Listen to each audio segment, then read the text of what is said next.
Blog Talk Radio. Live from Washington, D.C., it's Quintessential Listening, Poetry Online Radio.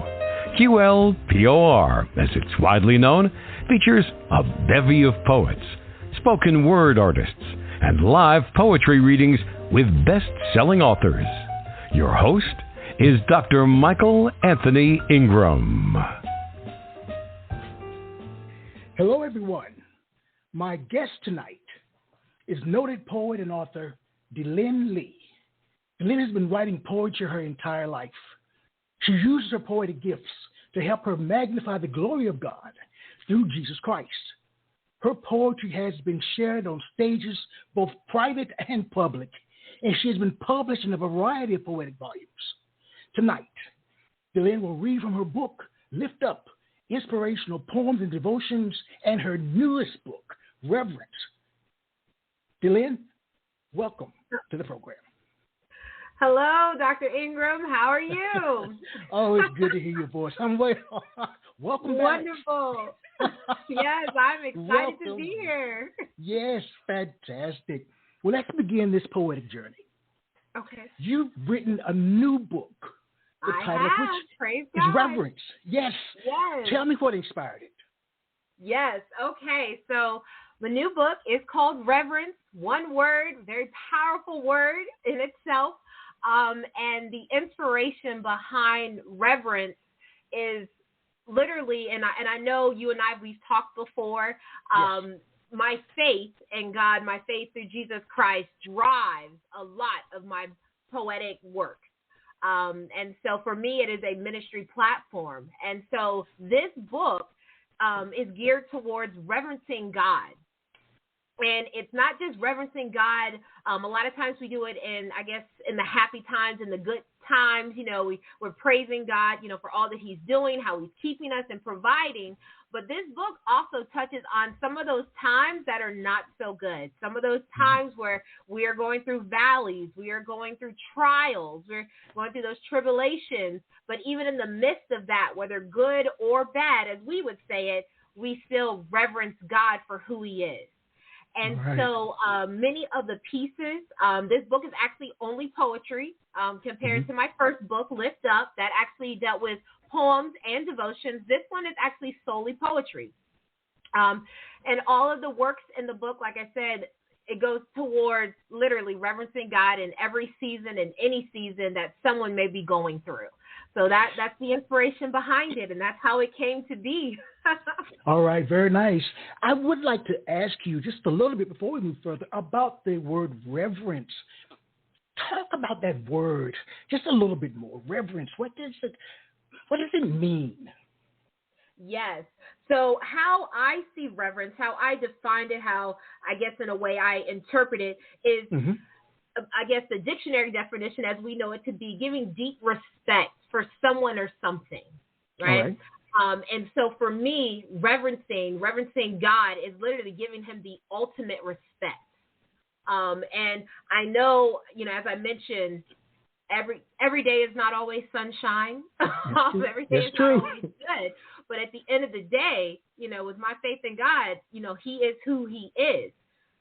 He is above all. And so therefore I reverence him even when those times aren't so great. But I do know and I trust that he has a plan. And so I give him that respect. Even when times are great and when times are not. But that's how I see reverence. So having that deep respect, having that regard for him. All right. Very nice. Very nice. Now, it sounds like in your writing, you delve really deeply into some very thoughtful topics. During the selection process for the poem, how did you decide which poems to choose? So that's a great question. I laugh because this book actually, even though it's coming out now, and my first book, Lift Up, there are actually a few poems that made it into this volume that were written before the poems I did for Lift Up. And for those particular poems, the reason they did not make it into Lift Up is simply because it didn't seem like they tailored towards the purpose of that book. Right. They fit right in with what I was trying to do with reverence. And All so right. in picking those topics, like I said, some of these poems were written 3-4 years ago, and others were written just last year. It's just a combination of just different things based off the seasons that, I was going through, or just kind of what was going on in the world around me. Now, what was the strategy then for organizing the poems in the book? Are the chapters? How do you go about it? So if I'm completely transparent, which I know I can be. Yes, of course. When I originally started with writing this book, I had it laid out where I wanted it based off topics. So I wanted it based off of a section of praise and worship. I wanted a section of healing. I wanted a section of deliverance. I wanted a section, of ways God is a redeemer. Like I wanted those bold sections there. However, as I kept working through it, and once I finally got the entire manuscript together, I actually decided to remove the sections. I did. I decided to remove the sections. And so now it kind of still flows in that way. However, it's not necessarily organized within each one of those topics. All those topics are listed there, but it's laid out completely as a full flow. So as the reader literally starts on page 1, they're going to start with me talking about God's creation. That's how we started the Bible. Well, that's the first topic I'm going to start off with in the book as well. And then it concludes with literally a poem that is titled Reverence. That is the concluding poem of it. But that's kind of how I went along organizing the book this time. All right. Very nice. I'd like you to share with me the titles of at least 5 of the poems in the book. Okay. So you said at least 5 of them. Yes. All right. So one of our titles, I'll do the first one, which is called His Creation. That's one of our titles. Another title is God Did It. Another title is Soul Provider, and that's SOUL, Soul Provider. Another title is Why I Wait. Another title is Not Ashamed. Another title is, let's see. Oh, wait, did I make it to 5 yet? I lost count. Share one more. All right. Share one more. One more. I have one more. Yes. The Tongue. All right. The reason for my question is, what role should a title play in a poem?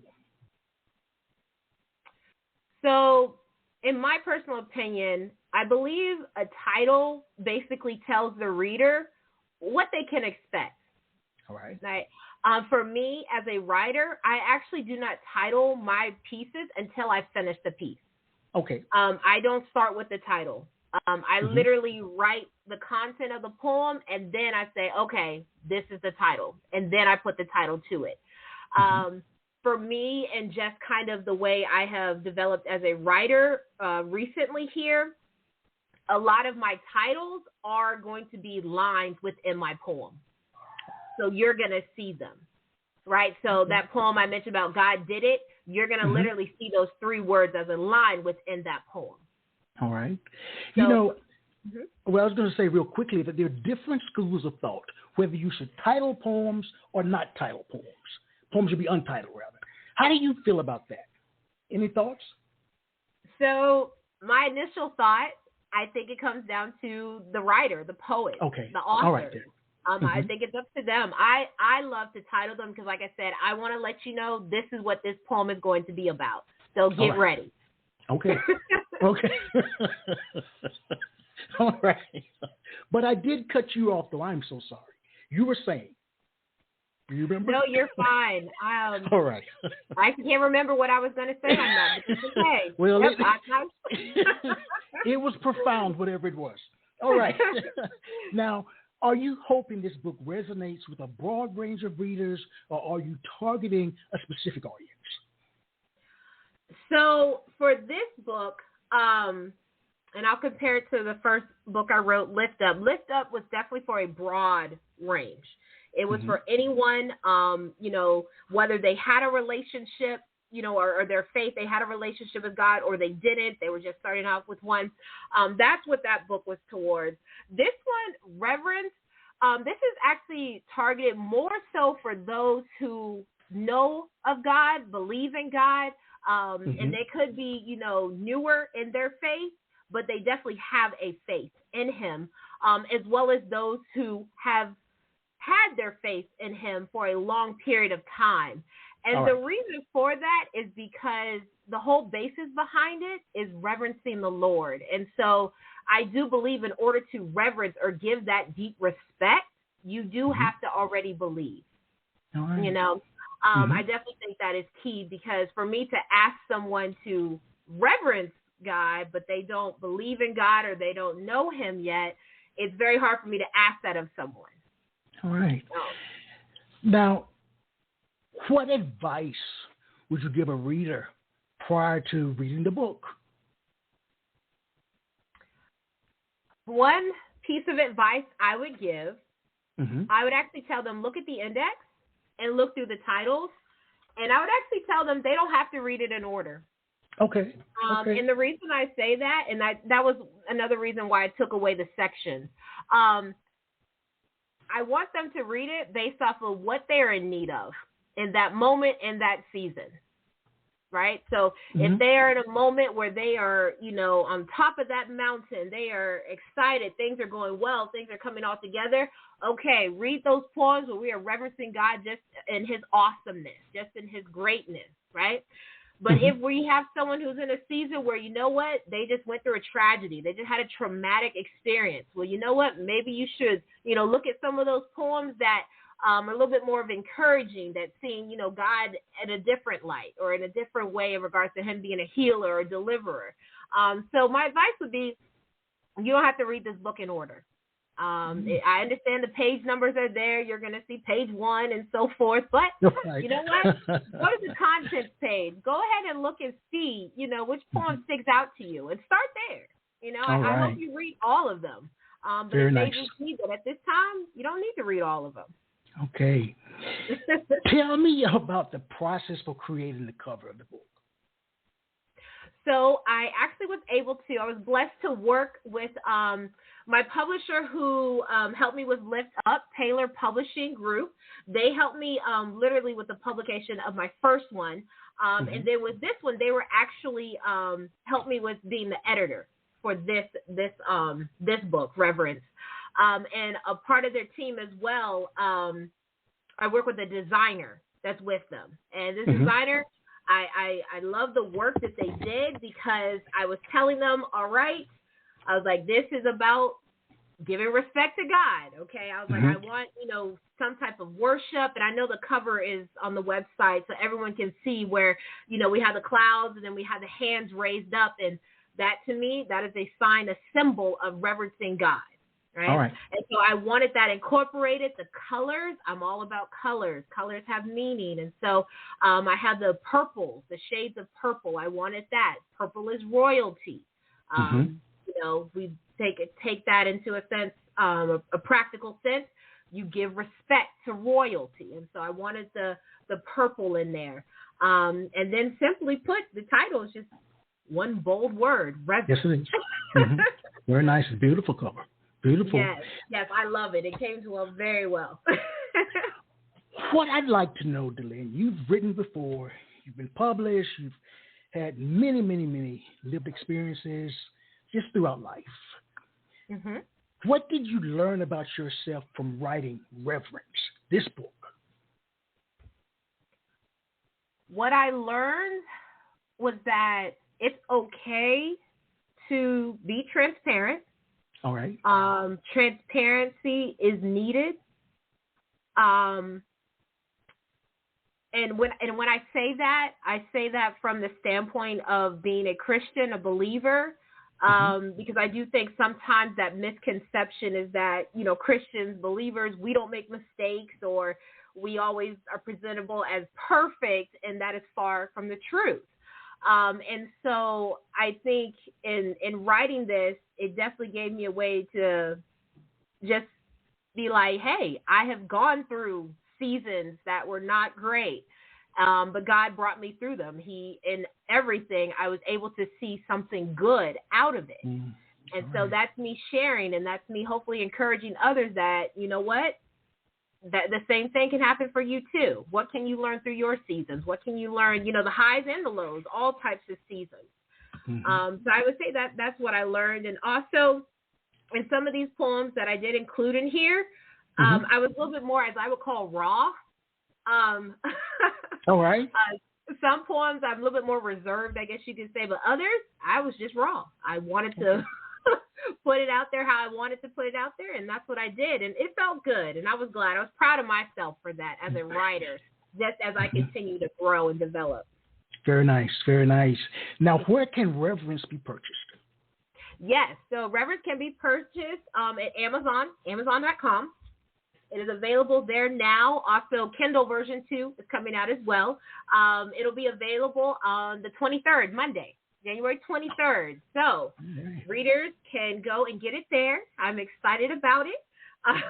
Also, if they personally know me, they can also reach out to me too. I'm definitely already working to put into place some book signings within my local area here. I already have 2 that are being scheduled, so I'll definitely be pushing those dates out and those opportunities out for just the community to see. But for anyone, anywhere, it is, like I said, Amazon.com. All right. Well, everyone, further ado, Deelynn Leigh. All right. I'm going to start. I'm going to share some from Reverence. So I'll share a few pieces from Reverence.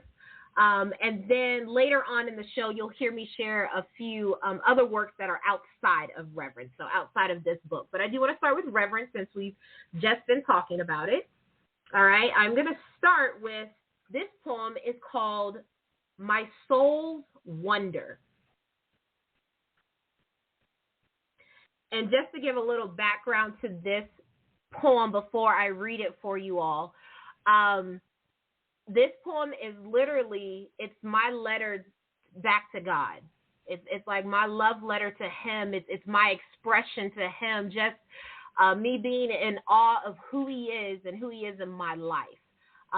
So that's why it's called a wonder. It's something that I sit and I dwell on. And that's the basis behind why I wrote this one. But it's called My Soul's Wonder. A wonder in my soul, the one I desire to behold. Daily praising your name, seeking your will without fame. God, speak to me, ears wide, awaiting your direction and guide. Humbling before your throne, knowing you interpret every groan. A wonder in my soul, the one I desire to behold. Your greatness does not compare, just as your love is so rare. Unconditional and available for all, yet many reject your very call. Praising you for your mercy and grace, every season set in time and space. A wonder in my soul, the one I desire to behold. Show us your mighty works, causing our hearts to immerse, striving to mirror your ways, mold our frames to your praise. In the powerful name of Jesus, our worship lead us. A wonder in my soul, the one I desire to behold. That's the end of the poem.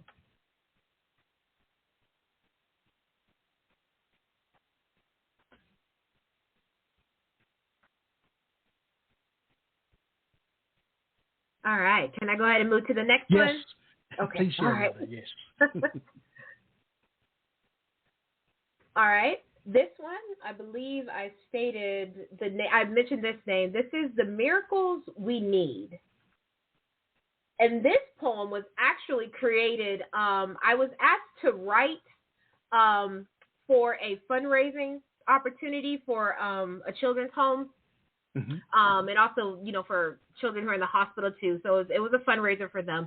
And it's just a kind of a poem for inspiration. And so this is where this came about. But for this is literally a poem that's kind of a call to us to step up in our world, right? So, us being effective in what we do as Christians, us actually being out there in the world representing God, not only reverencing him for who he is in our lives, but showing others who God is in our lives. But this is titled The Miracles We Need. And you'll find at the end of the poem who the actual miracles are that I'm talking about. You'll hear it in the end. A miracle we need. It's a miracle we treasure. Witnessing when it happens, a moment that turns unbelievers into believers. Believers who now believe anything is possible because of one miracle. It's a miracle we need. It's a miracle we treasure. The actions of a community, a nation, forgetting selfish thoughts and turning solely towards helping another who is helpless and without help that is now helpful, for their lives have been changed, molded by the kindness and love of others. It's a miracle we need. It's a miracle we treasure. The very thing we put our faith in God for because he is a miracle worker, the one who does not fail, even when failure is all we feel or think. He supplies hope for those who are hopeful, changing their hearts to hopefulness, the hopefulness of a testimony that if he did, then she can, then they can, then I can. It's a miracle we need. It's a miracle we treasure. The family who just lost a loved one and in the darkest hours of the night find comfort in knowing their beloved is not suffering anymore, that their struggle is over and that the living must continue on for now. It's a miracle we need. It's a miracle we treasure, of that woman who gives her all, like the woman who gave 2 mites, which was not enough for the world, but everything to God. Or the man who donates his time, his energy, creating a legacy that will outlive him. It's a miracle we need. It's a miracle we treasure. Seeing the college student who desires to change the world, who simply starts by volunteering because no one else will take the time to. It's a miracle we need. It's a miracle we treasure. It's the people standing next to you, the ones that smile at you in the grocery store line, who wave at you while you pick your kids up safely from school, knowing they survived today. It's a miracle we need. It's a miracle we treasure that will change the world, our world, the one we inhabit and have been charged to care for. Knowing that in giving, we give more than just money, more than just time, but unknown love and indescribable hope. We are the miracles we need. We are the miracles to treasure. And that's the end of that piece. All right, beautiful. Thank you. All right. Now I'm going to move on to, and I'm pulling a few from a different categories, if you can tell. No problem. I just want to give a little taste of the book. This next one is what I titled Not Ashamed. Not Ashamed. And the basis behind this poem is literally a firm stance on, you being who you say you are. Right? Not being ashamed, not being embarrassed, not being bashful, but actually being bold. Being bold. And acknowledging God for who he is and all that he is. So this is titled Not Ashamed. I am not ashamed. Not of the gospel, the truth that some hide, or worse, forget, pretending like they have not heard. I am not ashamed. Not of my past where I made mistake after mistake, for because of it, I walk in God's forgiveness. I am not ashamed, for he made me in his image, daily molding me as the potter, designing every aspect to perfection, forming me into his son, my Savior. I am not ashamed, knows my name. He gave me my calling. He orchestrated my life and purpose. He did, does, and will keep me. I am not ashamed. For he predestined my name, hand-selected my lineage, women and men I will never forget, and only hope to mirror in this life. I am not ashamed of the testimony of the Lord, to praise his name every second, being a witness of his greatness and love, knowing he is above all. I am not ashamed. Suffering for his name, daily sacrificing my flesh so that I will rise and shine with him, living the plan he predestined. I am not ashamed. For he saved me. He called me with a holy calling. With a holy calling, as Timothy echoes, his spirit is that of power, love, and a sound mind. I am not ashamed. For I did not work for his love. I did not earn his calling, but I received his love and mercy, saying yes to his call. I am not ashamed. And that's the end of that piece. All right. Let's see. Next one I want to share. A creator's love.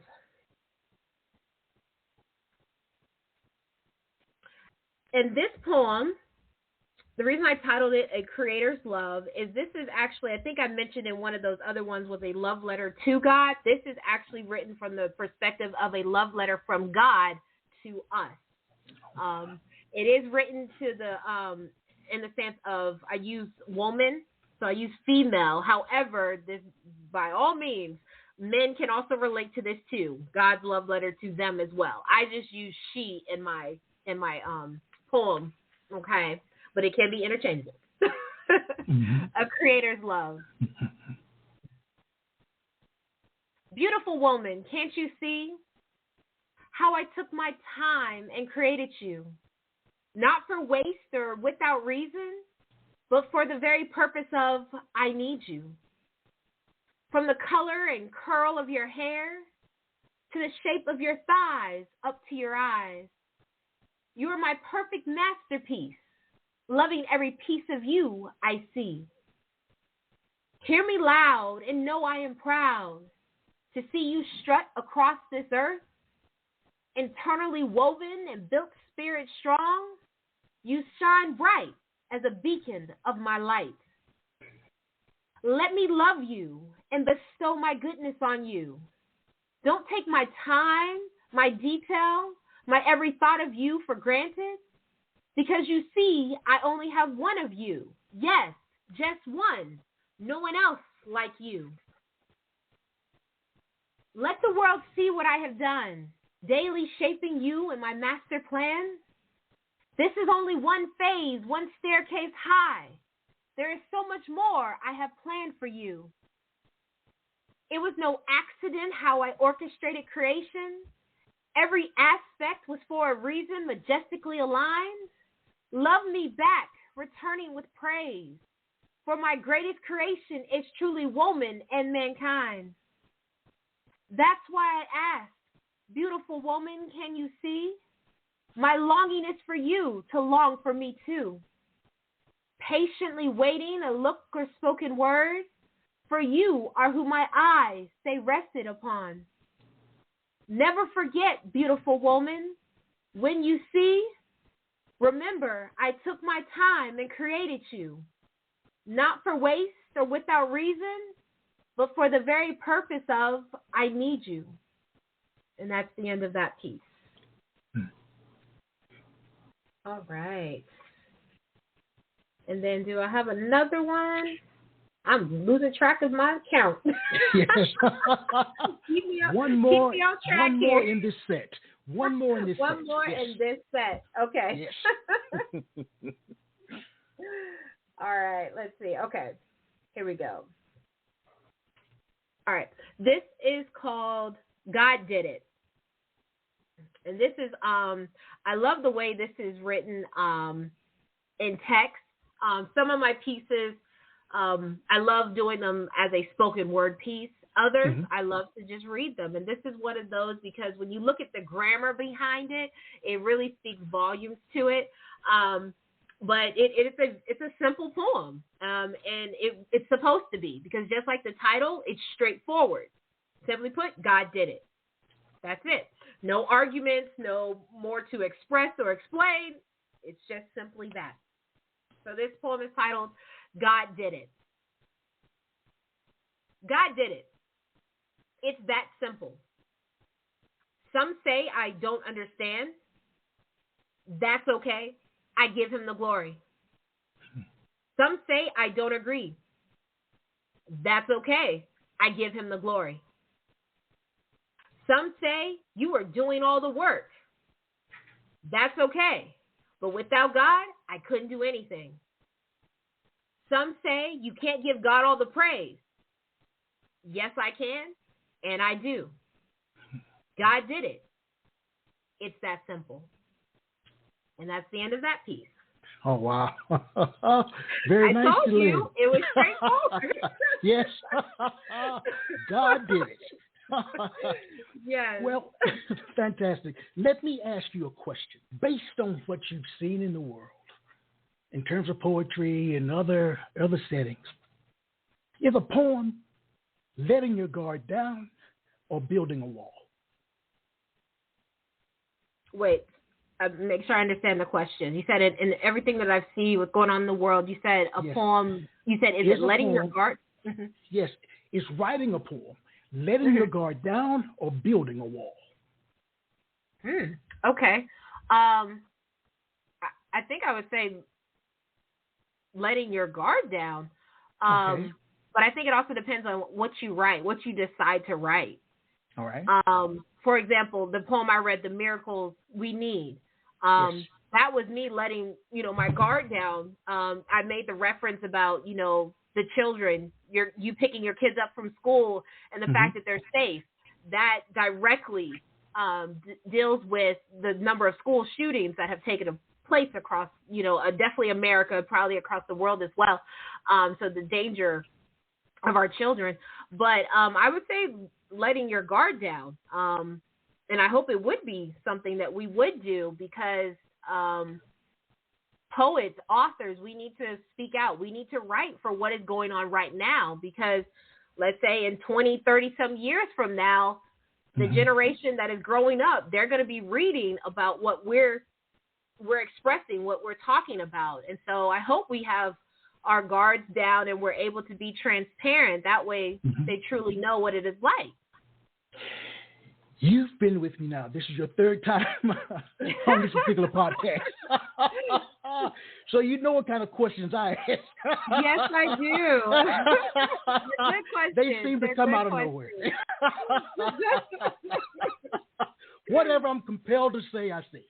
That is okay. All right. Does it hurt you to write poems? If not, why not? Does it hurt me to write poems? Yes. Okay. So how I will answer that. a lot of times it does not hurt me to write the poem. Okay. It hurts more for me to share the poem.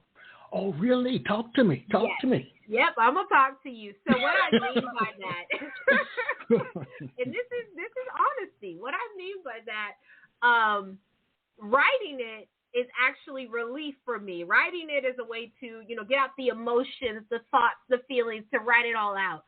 So to me, that does not hurt. That actually helps. Okay. When I talk about, in a way, I guess, a hurt, dealing with it, being an author, being a writer, being a poet, it's literally sharing it. Because it's then at that moment, I am allowing the world to then hear those emotions, feelings, and thoughts. And also at the same time, and, whether people argue this or not, they pass judgment.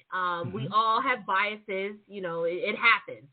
Anytime we see something, hear something, we automatically have a type of bias. Whether we pursue it further or not, that's up to us. But we all have that initial. And so for me, the hurt is more so like when I actually share it or decide to share it. Because, I've been writing for, since I was a child. I know that's my biography. Mm-hmm. But it wasn't until now that I decided to publish, because I knew at that point, now the world will actually see my thoughts, my feelings, my interpretations of things. I'm putting it out there for everyone. All right. So with that being in mind, please tell me about a poem that you've written that you were afraid to share due to possibly it being misinterpreted. I would say it was my poem, and actually I put it in reverence. I did put this poem in there, and this was one of the ones that I had written about 3 or 4 years ago. Mm-hmm. But it's titled After. And this poem speaks specifically to moments in which someone needs healing from traumatic experiences. All right. Yes. Would you share it with us tonight? I knew you were going to go there. You know me well. Let me go pick up the book again. I had put it to the side. We go way back. We do, yes. Okay, so this is After. In regards to the background, I kind of shared it a little bit. This was actually written, it was for a healing project with a local church that they were doing, and they wanted a poet. And so I definitely said absolutely, because I know in all that is going on in the world, we need healing. We need healing from God. That is the only type of healing that will actually truly heal us. A lot of times when we go through different things, we will lean onto other things to try to heal. We'll lean, towards alcohol. We'll lean towards drugs, some other type of habit or influence to, take the pain away. And so this is where this poem came about. And it's, I don't know, I'll put it in these words. I'm not sure if I would read it to my nephew right now, given his age. I may wait till he gets older. There's no profanity, because you know this, I do not write with profanity, but it's definitely one that it's very deep. And if you listen closely, you will hear the traumatic experiences that are happening or that are mentioned. Okay? But here it is. I'll read it versus continuing to talk about it, because I know you're waiting in anticipation. You may have heard this too. I'm not sure. You may have actually heard this one. I can't remember. I want to hear it again. I know. It's okay. All right. It's called After. One word. After. You see how I am with one word, right? Yes. Reverence, yes. Yes. One word. Says it all. Okay. After. Here we go. No one tells you they're going to hurt you. And most of the time, when we just trust people and then get surprised when they cause pain you never knew you could feel, no one tells you that they're about to use you, take advantage of the beauty, the body, just for their gain and satisfaction. No one tells you, I'm going to abuse you physically or worse, mentally, impressing their ideology in your mind, then getting mad when your being rejects it because it's not yours. No one tells you, tonight we're having sex, to only learn later you wouldn't get a choice. Overthrown, ignored, voice silenced. No one ever tells you how the nakedness felt when you just want to peel the very skin off your body and wash it so you feel clean. No one tells you that even after the act, that guilt, shame, depression, suicide would follow. Self-doubt becomes a mastered skill. Crying in silence between pillows and during hot showers. No one tells you you look in pain, that they can see the agony. Most masks are beautiful, used to shield dark emotions. No one tells you that when you chose to stop life, that the very person you thought cared would never miss a beat and never speak an apology to you. No one tells you that only God could heal, that intercourse, alcohol, porn just pacify. Even they aren't good enough. Hold it inside as it consumes you. No one tells you that you're wearing a cover-up. They only label it as you, your personality, your boldness, your strength, never thinking she's broken. If there's one thing to tell you, I tell you, sister, daughter, friend, brother, son, beloved, God heals. He delivers, he breaks chains, he frees. He ends curses, he restores, he loves. I tell you there is hope. Hope unending, hope unmatched, hope unconditional. I tell you that even your darkest day is bright in his eyes. He knows you will rise from this, from your pain, hurt, suffering, torment. I tell you that your story will spearhead you into the place God needed you all along. I tell you that gladness appears after thousands of tears shed when hopelessness is your cry. I tell you that the strength to hold on is no accident and without purpose. Suicidal thoughts believe they are home, but the death and resurrection of Jesus Christ destroys their reservation. I tell you that peace is not a delusion or inconceivable freedom. It's your blessing, the very intent God wants to pour on you. I tell you that love is God, that all-encompassing face, voice, and action of God. His love is the answer to soothe hatred and bitterness, strengthening you unlike anything else. I tell you that healing is possible. In the moment you lay across the floor, drowning in tears, feeling the weight of every attack, action, choice, and consequence, and the only response required is to ask God, repent, and accept him, I tell you that in the after, your healing begins. And that's the end of that piece. Wow. So when you put that poem together, how did you feel? I felt, wow, is this what I'm really going to share? That literally was the thought. Because, you know, in the poem, I mean, it's speaking of, you know, the traumatic experience of being raped. It speaks of, you know, traumatic experience of going through an abortion. Like, you know, it hits on a lot of those things that people go through or people deal with. And, yes, you know, you need the healing from it. And if you don't get that healing, it tends to manifest into something else, an addiction of some sort.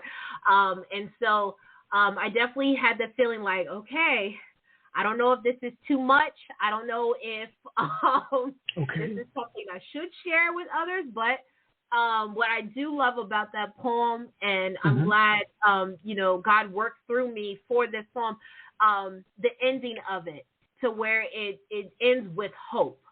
And I wanted that because in the midst of me telling others, you know, you can get your healing, that is the hopeful part of it, is that, yes, you may have gone through tragedy, but God can heal you. You can get that healing. You can be restored. You can still continue on. You can be great. You know, it's not the end. That traumatic experience is not the end. That's not the stop. There's more to come. That's why the poem is titled After, because it means something's going to happen. Yes. You know, I may have asked you this before, but I'm noticing again tonight that when you share, your voice takes on a different resonance. It's almost like something else takes over. What is the relationship between your speaking voice and your written voice? Yes. I'm trying to think of how to explain this. So, I don't know how to explain this. I would say my speaking voice. I guess that's me just being casual, just being me, Okay. just talking. All right. And I think for me, my reading voice, or actually when I'm sharing a work, I know I mentioned in the beginning, me being a writer, this is my ministry, right? Yes. So, it's a matter of me speaking through the Holy Spirit, and it's almost kind of like you have that serious moment. You hear me a lot of times, and those listening in, you've heard me laugh and kind of giggle here and there. But when I'm actually reading the piece, it's a moment of that seriousness where it's like everything I want to be drawn into the words. I want it to be heard, the stanzas, because I do believe that's where people will find what they need or hear what they need at that point. And so I guess that would be the difference. Not to say that when I'm regularly speaking, it's not serious. Yes. But I do think when it comes to me reading, my reading voice is definitely a time of, okay, silence. Like, let's stop. Let's pay attention. Let's come to. Let's literally hone into what is actually being spoken. So I guess that's how I would explain it. Hopefully that made sense. It does. So it's a time to stand still and know. Yes. All right. Absolutely. Well, let's take a brief break. We'll take a brief break, and we'll be right back. All right.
All right.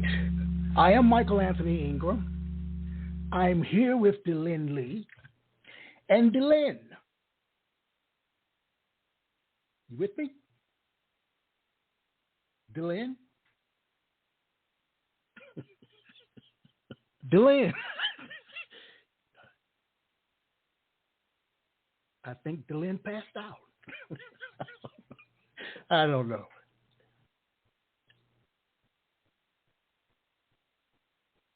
I'm not sure what happened to Deelynn.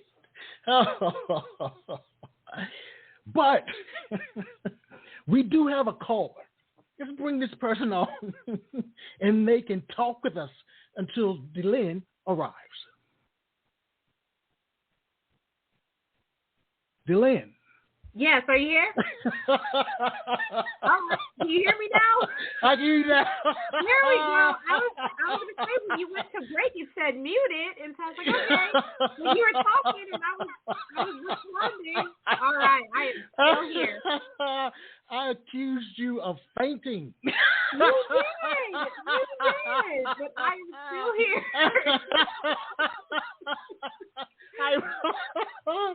Oh boy. Oh boy.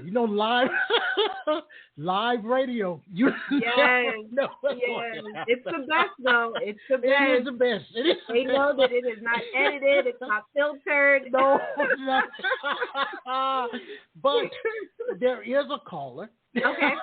Now I'm gonna bring this person on. Okay. The area code is 336. The first three numbers are 504. You're on the air with Deelynn. Good evening. Hello. Area 336. I guess they're just listening. All right. Hello? That's okay. Hello. I was Hello. muted. How you all doing? I was muted as well. Oh, yes. How you all doing? Quite well. And yourself? Hi. I'm doing fine. Thank you all. Enjoying the Yes. call. Very nice. Do you have a question for Deelynn? Yes. What is your passion for writing poems? What drives you to write poems? What is my passion for writing poems? Okay, good question. What drives you to write poems? Okay, what drives me? A lot of times I would say what drives me, a few things. I would say definitely getting a message across. So if it is something where I feel like, I want to express, it could be something that's happened to me, or it could be something that's happened to someone close to me.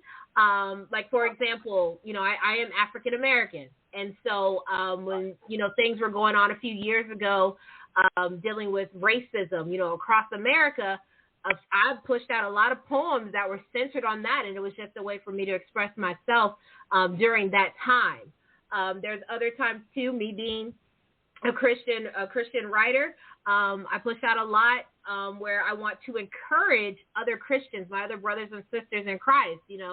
I want them to have hope. I want them to know that God loves them. And I push, if I can push that out through a poem, I definitely want to do that. Also, for our younger generation, I'm very passionate about working with our youth. And so I like to write poems so that way youth can see that, they can express themselves through words too. Because I do believe that I'm surrounded by a few youth who are probably going to be poets themselves, and I hope that they go on to be. So I guess that's kind of what drives me to keep writing. When I first started writing, it was a matter of me wanting to just express and kind of get my feelings and all of that out. Right. Now it's more so it's mission-based. It's purpose-based. Okay. It's not just me. I want to make sure, it's impacting others. Okay. All right. Thank you, caller. Your area code 336, I'm familiar with it. I'm a native of High Point, North Carolina. Oh, look at you. All right. Well, I live in Roxborough, but I did go to school in Greensboro. All right. Well, thank you very much. All right. Enjoy the show. Yes, thank you. I appreciate that. Deelynn, please share another set with us. Okay. All right. Wait, I kind of put everything down. Okay, here we go.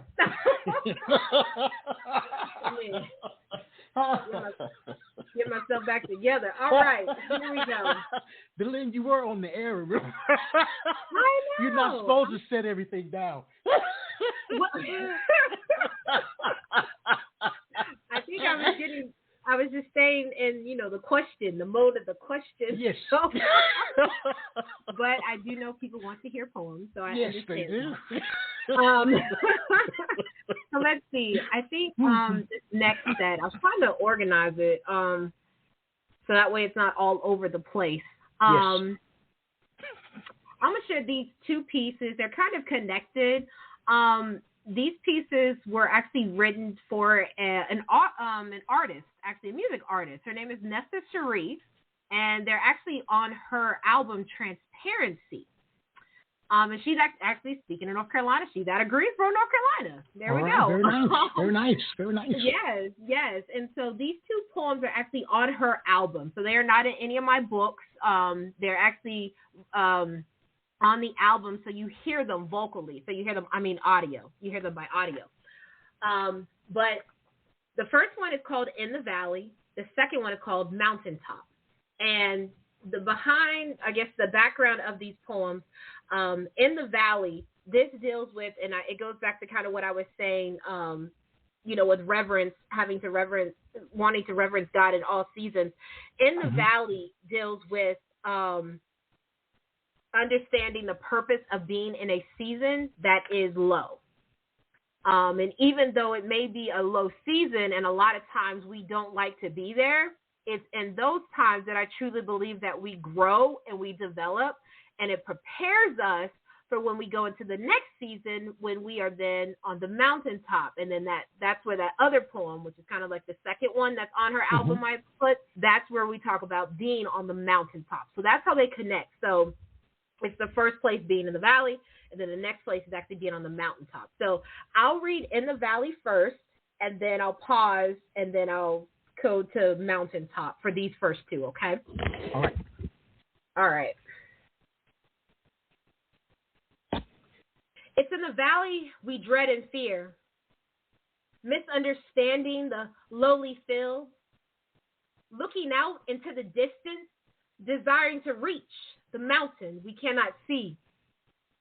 It's in the valley when every memory is built upon another, dealing with the anguish of wandering, pondering when, where, how, and most importantly, why. It's in the valley where I learned that God is there too, that each moment is where I must rest, drawing strength from his purpose and plan. In the valley, I long for God to show himself mighty, to deliver me from all pain, depression, and despair. Yet realizing I must rest here, for he has me here for a reason.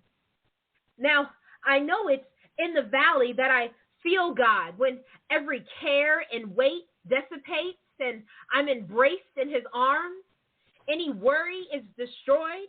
Any doubt is silenced. Any fear becomes fearless. It's in this moment that I feel freedom, when every stifled breath is released, chains from brokenness shattered, ropes of guilt unraveled, locks of regret unlocked. It's in the valley I find his reassurance, when all the prayers prayed become visible, appearing before my eyes as mirrors, like he knew they were there all along, and all along he was there. It's in the valley when he smiles warmly as he sees I finally understand. I finally see his plan. I finally see why this happened in that way, how my mistakes turned into masterpieces. Bitterness was blocked so I could be a witness. In the valley, when I realized he never stopped loving me, from my waking day and beyond my dying day, he loves me by the moment, and I'll never stop loving him too. I thank him for the valley, for it's in the valley I am built for the mountaintop. And that's the end of that piece.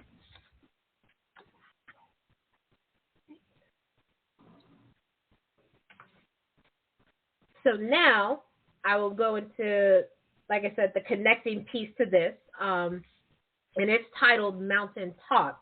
So this is now moving the person from the valley, right, growing, changing, molding, and then now we find ourselves on the mountaintop. So here we go. The mountaintop is where I fought to reach, climbing up from the valley, plowing through trenches of pain, unrest, heartache, setback after setback. Here is where my soul longs to get to, where I can simply be with you, surrounded in your presence, daily praying and pondering.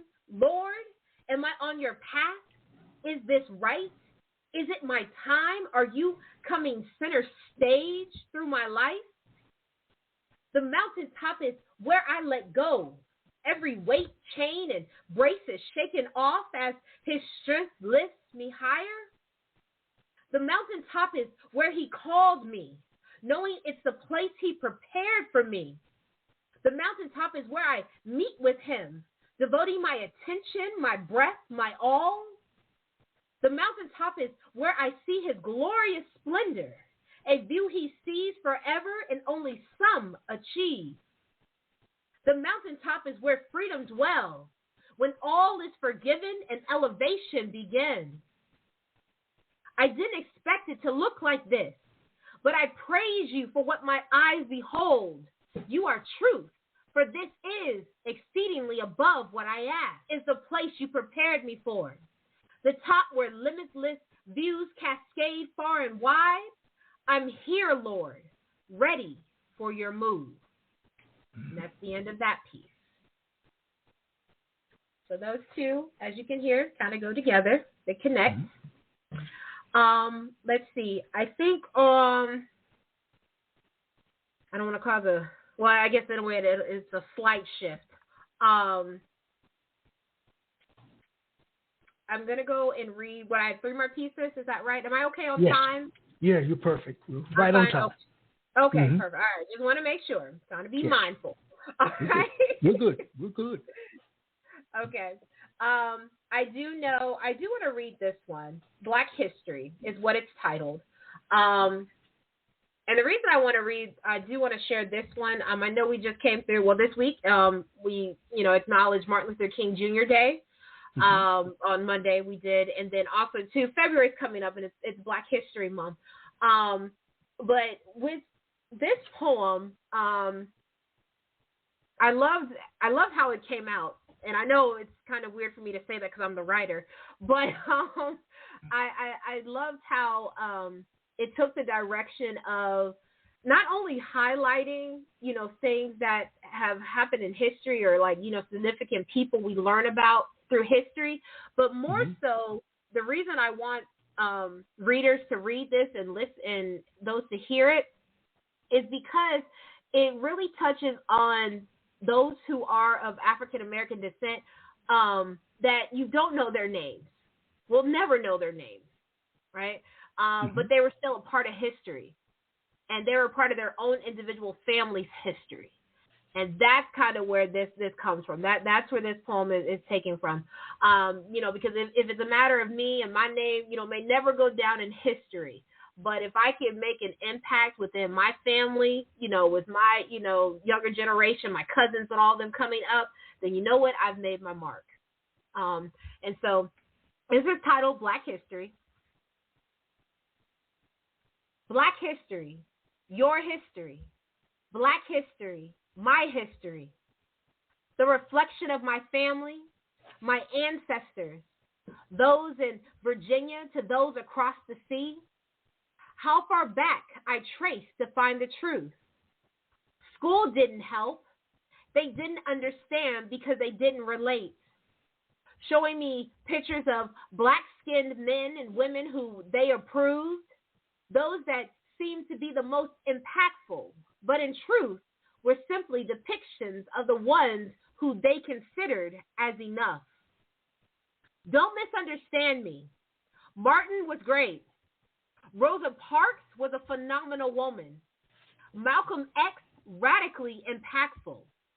Even before them, Harriet made paths. Sojourner Truth spoke up no matter what.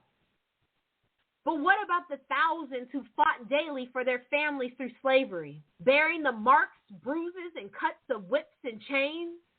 Who stood by leaders in every march, attended church meetings, praying and crying aloud to God? Who cheered when Martin spoke and listened as Harriet prayed? The ones that are Black history, your history. Black history, my history. As we live in the 21st century, new names are plastered across the internet. We tweet them, record them, and IG post them.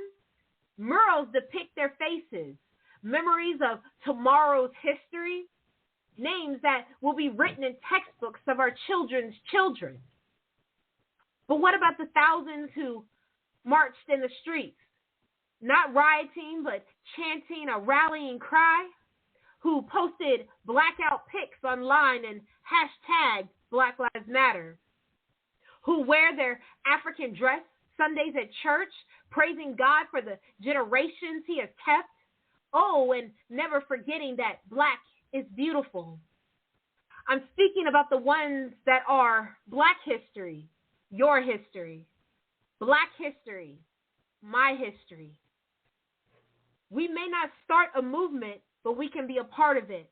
We may not lose a loved one from injustice, but we can cry about it.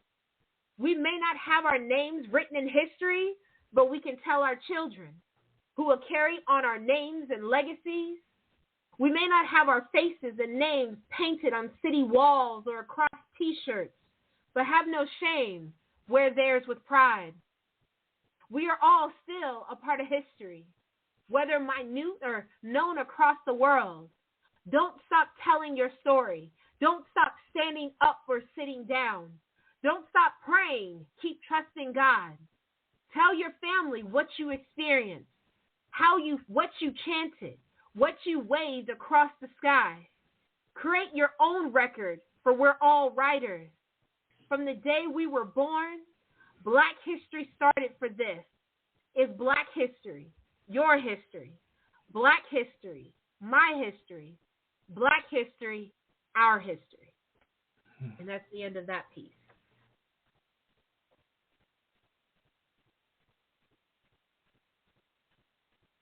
All right. How many more do I have? 2, actually. 2 more. Okay. I'm going to find my way here. All right.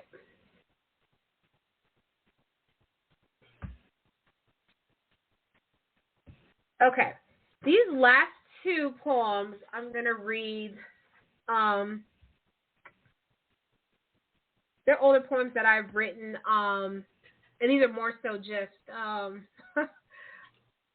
I guess, in a way, poems about me, or I guess a way for me to express me as myself and everything. So the first one I'll read is called You Know Me, and then the last one I'll finish out with is called This Is Me. Okay? It's called You Know Me. And this is me writing to God, me talking to him, just based on how he created me and everything. All right, so it's called You Know Me. From my bold vocal cords, speaking your word of truth to the young and old, you know me. From the formation of my being, the thought you had of me in my mother's womb, you know me. From the passion that boils inside, desiring the best from you and excellence in action, you know me. From the pricks and pains that resonate from annoyances of others who speak against you, you know me. From the silent tears cried at night when understanding is desired but clarity is withheld for the moment, you know me. From the impatience and eagerness to move forward and upward, yet having to wait until you move, you know me. From the curves of my body, the details of my beauty, inside and out, each aspect unique and being perfected, you know me. From the marks of mistakes of rebellion and selfishness of life, only seeing why after my fall, you know me. From your first thought, the plan you created for my life, and all that you will accomplish through me, you know me. From the moment I lived, the breath of life you gave, when unlatched purpose took its home, you know me. And that's the end of that one. Wow. And then I'll conclude with This Is Me. Mm-hmm. And real quick, just as a summary, how this one came about, this is basically me responding to all of the many comments I've gotten just throughout my lifespan, just in different places, of, people thinking I'm a different race than what I am, or thinking I'm a certain way just because of how I look. It's just I just wanted to express it. So one day I did, and this is how this poem came about. It just says, this is me. I'm Black, not Hispanic or Puerto Rican. I'm not a tanned Caucasian or mixed Black and white. Nothing is wrong with these races, each one distinctly beautiful in their own light, but I'm Black, with 1/12 Indian, and I love my ancestors for that drop. Yes, I'm educated, not because people think I am white or rich or have privilege, or because I stayed in the house off the street. Nothing is wrong with being mistaken as white or rich. Each detail is delightful for anyone who relates. But I'm educated. Having earned 2 degrees, almost 3 to achieve my doctorate, I studied, sacrificed, and fell in love with learning. Yes, I speak eloquently, not because I'm stuck up or think I'm better than you. Nothing is wrong with thinking you're better. If that's you, then do you.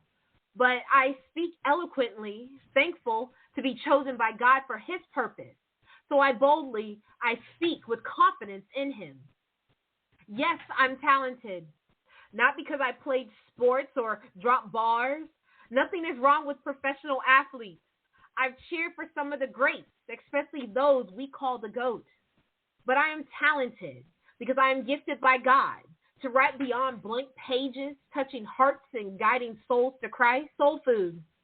Not because I'm black or because my family was poor. Nothing is wrong with fried chicken, collard greens, and for those who eat chitlins.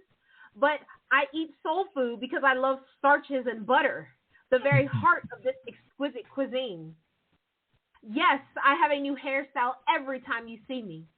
Not because I can't manage my hair or because I don't know my identity. Nothing is wrong with struggling with hair management or wanting to look like others and fit in. But I have a new hairstyle every time you see me because I love changing my hair. I love taking care of it, and I'm proud of how healthy my God-given crown of glory is. Yes, I have a big family. Not because we like having a lot of babies or because every black family does. Nothing is wrong with being fertile. It's a blessing. Or that many black families are large. It's a blessing too. But I have a big family because my grandmothers were strong black women who bore my uncles and aunts, teaching them to take care of the family land, yes, that we own and our home. And that family is a blessing. Yes, I am me. Not because someone told me or because I read an inspirational post on Facebook today. Nothing is wrong with encouraging others. And those who post, keep posting. It's helping someone. But I am me because that's who God made me to be. From my black skin tone to the beauty marks across my face. From my intelligence and strength given by God to my articulate speech and gifts. I am me. There is no one like me. I am me, and it's a great one to be. And that's the end of that. All right. Deelynn, what do you think your work conveys about being human? What do I think my work conveys about being human? Yes.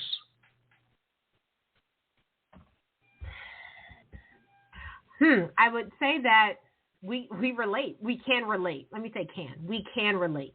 Okay. I think, and what I mean by that is humanity. I do believe God created us to be relational beings.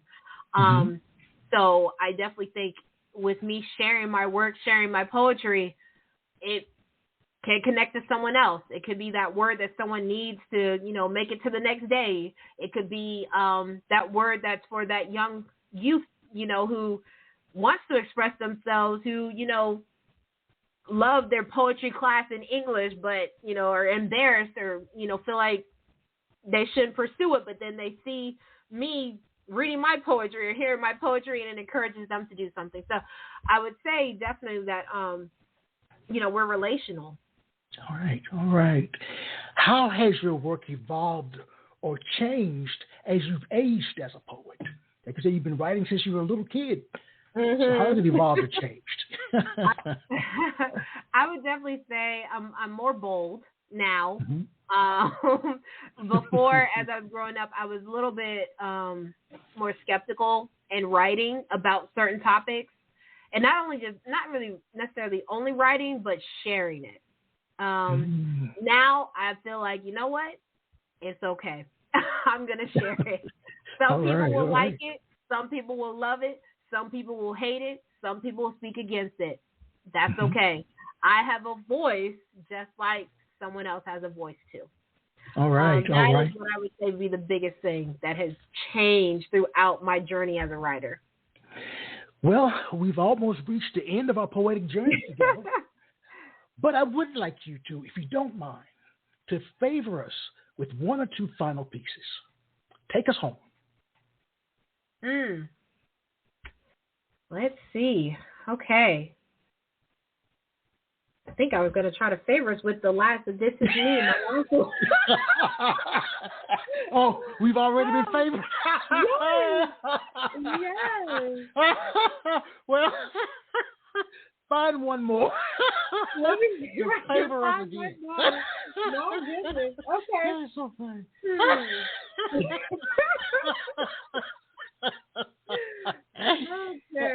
enjoy having you as a guest. I enjoyed it too. I you love can come back on. anytime. I do. I love coming on. Well, would you like to share that one again as your final one? What, the This Is Me? That one? Yes. No, I just read it. Okay. But you would not. I know. All right, I'm gonna do this one. I'm gonna do Unity. Yep, I'm gonna finish with Unity because you were just asking about, us being, my relation with other humans. I think this is a good one. I'll finish out with this one, and hopefully it encourages others to band with others around them. All right. As once again, one of these poems with one word, unity. You know how I love one word titles. And this is literally, this is a call out. Once again, as you can see, I tend to do a lot of call outs to Christians for us to step up, for us to do more of what, God wants us to do here on earth. We are his light here on earth. How we represent ourselves, what we do, how we treat one another is to be a reflection of him. And so that's why I tend to have more poems than one may think about a call to my fellow brothers and sisters. And it's not that I'm saying only to them, but I'm also saying it to myself too. I need to make sure I'm also doing it as well. But this is called Unity. The unification of our land, our people. Not just you and me, but we and all. We the people, as written in the Constitution. We the church, selected by God, appointed by him to spread his gospel, the truth to all mankind in love. In love, so that by love everyone will know that we are the reflection of God.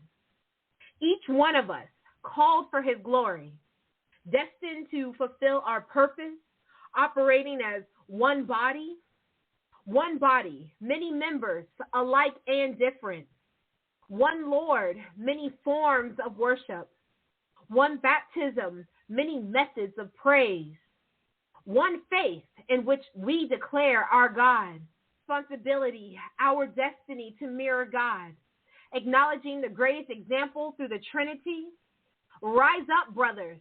Rise up, sisters. Hand in hand, arm in arm. Rise up, mothers. Rise up, fathers. Speak encouragement. Build the young. Rise up, man. Rise up, woman. Together in prayer, we fight this battle.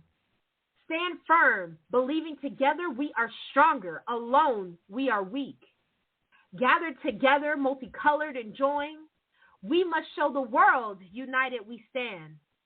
Anchored in Jesus Christ, we must show the world united we stand. Without complaint and judgment, we must show the world united we stand. With transparency and grace, we must show the world united we stand. Now and forevermore, we must show the world united we stand. And that's the end of that piece. What a powerful piece. Woo! What a powerful way to end. Yes. United we stand. Yes. Deelynn, how would you classify your ability to write poetry as a creative gift or a creative art? Or both? I would say creative gift. Talk to me. Creative gift, because I know this is a gift God has given me. So I would definitely say a creative gift. But it's definitely something, even though, the gift is given, you still have to work on it. You still have to improve. You still have to learn about it, learn more about you, and I'm speaking to myself, learn more about me. But I would say creative gift. All right. How can people stay in touch? Yes. So they can find me on social media. If they look on Facebook, it's Deelynn Leigh, as you see it spelled in the biography. If you're looking on Instagram, it's poetic Leigh. And Leigh, that is, as my last name is spelled, Leigh, but D Poetic Leigh. They can find me there. Those are the two main platforms that I do use. Yes. And then, of course, definitely looking on Amazon. Both books are on Amazon. So Reverence is available Monday, January 23rd. Lift Up is already available on Amazon. We released that book last year, but that book is also there too. All right.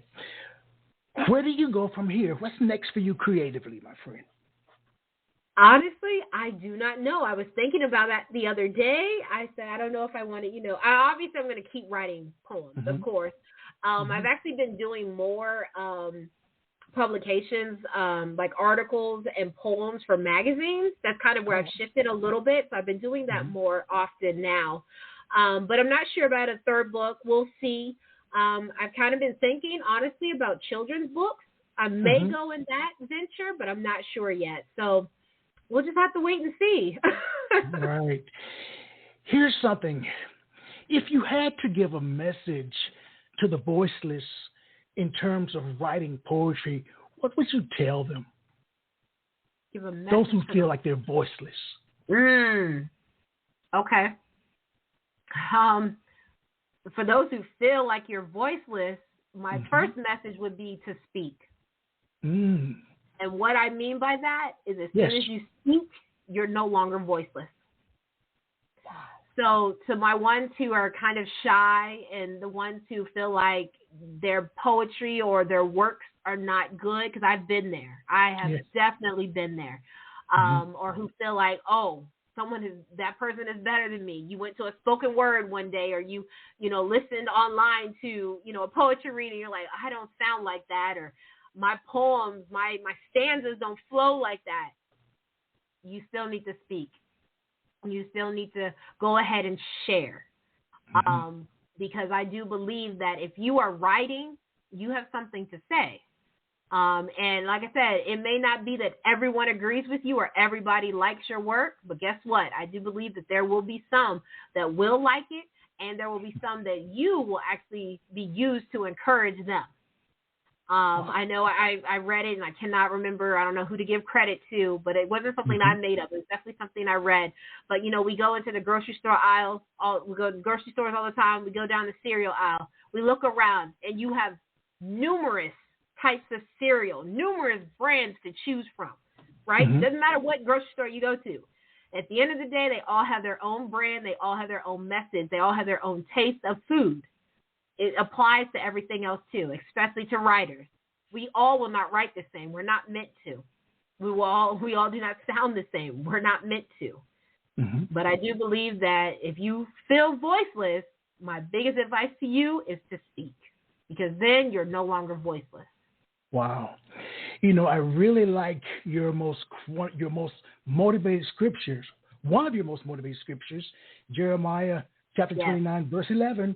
Yes. For I know the plans I have for you, declares the Lord, plans to make you prosper and not to harm you, to give you hope and a future. Yes. I think that's what you bring to people, Deelynn. I hope so. That is my prayer. I praise God for that. I hope so. I think so. I know so. I know so. Well, I want to thank you for joining me again. This is your third trip around. Yes, you hung in there. I know. I love being on your show. Well, I love it. It's always fun. It's good times. It is good times. You always put a smile on my face. Well, to you, I say good night. To our listeners, I say good night. To the caller, I say good night. And as I share every week, good people, let poetry ring somewhere throughout the land. All right, everybody, take care. Take care, Deelynn. All right, bye. Bye. Quintessential Listening, Poetry Online Radio, is available on iTunes, Spotify, SoundCloud, and Stitcher. You can also check out the website at qlpor.com.